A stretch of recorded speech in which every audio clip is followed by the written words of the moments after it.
In the interview, the schedule sounded fine. Reasonable number of patients, decent visit length, and yes, admin time was built in. You believed it because it was believable, because you wanted it to be true.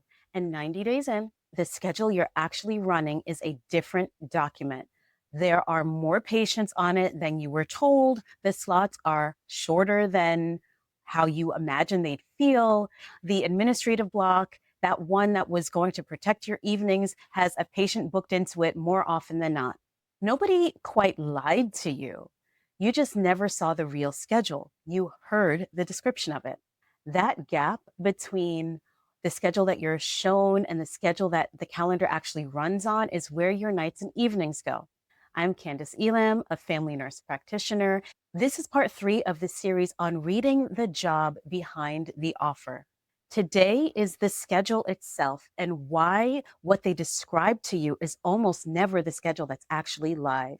From the last video, you already know that the interview is not your place to get chosen. It's your place to do the deciding. So I want you to use that position to investigate the first thing that people ask about the most. Every practice has 2 schedules.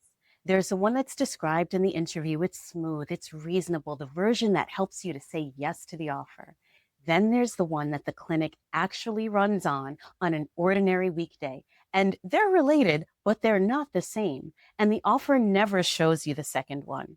Here's why the gap between them lands on you and not the practice. You are salaried. You're outside of overtime protection. So when a day is built heavier than what it can reasonably fit within its business hours, it doesn't cost the employer anything. There's no overtime that kicks in at hour 41. The template runs long, the overflow moves into your evenings, and here's the quiet cost that people miss. When the day is built too full, the salary is stretching to cover more hours than it was set against, which means that your real pay per hour is lower than the number that you agreed to.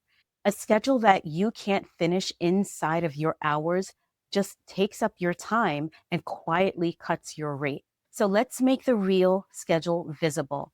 4 pieces decide whether the day fits inside of your hours or spills outside of business hours.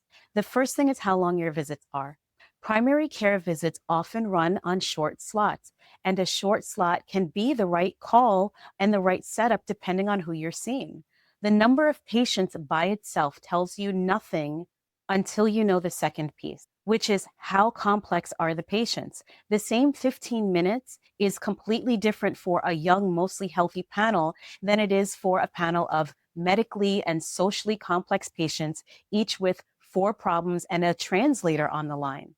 Visit length only means something against the complexity that it has to account for.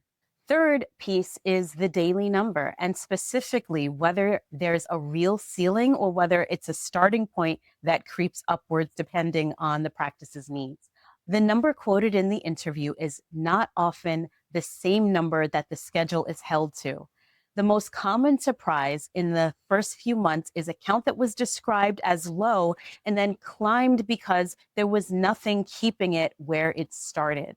And fourth is the panel behind your daily number.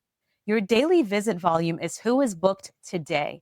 Your panel is the total number of patients that belong to you. And that panel generates results and requests and refills and messages, whether or not you've seen those patients today or at all this week or this month. A perfectly reasonable day attached to an oversized panel still buries you because the panel keeps feeding the inbox after the day ends. So the daily volume and the panel size, they're 2 different numbers, and a job can look fine on one and drown you on the other. Under all 4 of these sits the administrative time. Either the schedule sets aside time for the real work that the day generates, or it doesn't. The whole idea of there's time built in usually means that there's no scheduled block protected from patient visits and meetings. Quick thing, because the schedule is the item that is most likely to drift between what you're told and what you actually get. The described schedule protects nothing. The written one does. So get it in writing checklist, which gives you the difference between what's promised and what gets delivered. And it helps you to get the numbers that matter, the daily cap, the visit length, the administrative time, all onto the page before you sign that contract, instead of just hoping in good faith that what they said to you is actually what they'll deliver. So you now know the target, and here's the good version: visit length that matches the complexity of the patient, not a flat slot that gets stamped onto every patient. A daily number that functions as a real ceiling, not a suggestion that the front desk can push past as the walk ins come in.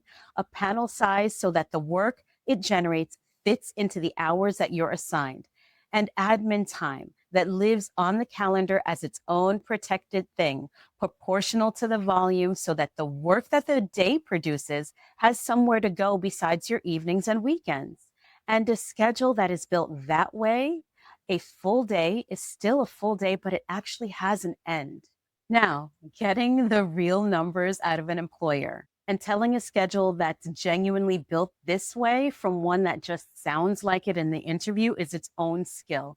And that is what the interview and the offer tools inside the Chart Smart Careers job selection line are for. The questions that surface the real template and how to read it when it comes back, I'm going to link all of those in the description as they go live. The thing to hold on to is simple. The schedule that you're shown is a description. The schedule you'll live is a real template, and it already exists, and it already runs the practice. Your job before you sign a contract, before you accept the offer, is to get that real one and to get the pieces that matter to you written down where they count. Because the pretty version in the interview is not binding, and the calendar that you inherit in 90 days is.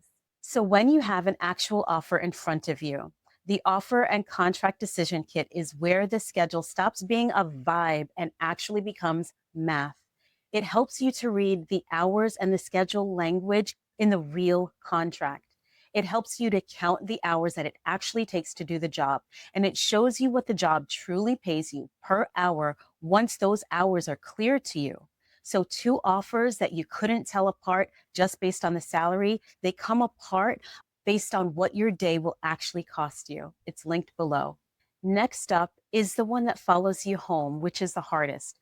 Who handles the work that your visit creates? The results, the refills, the messages, and whether anybody is handling them other than you.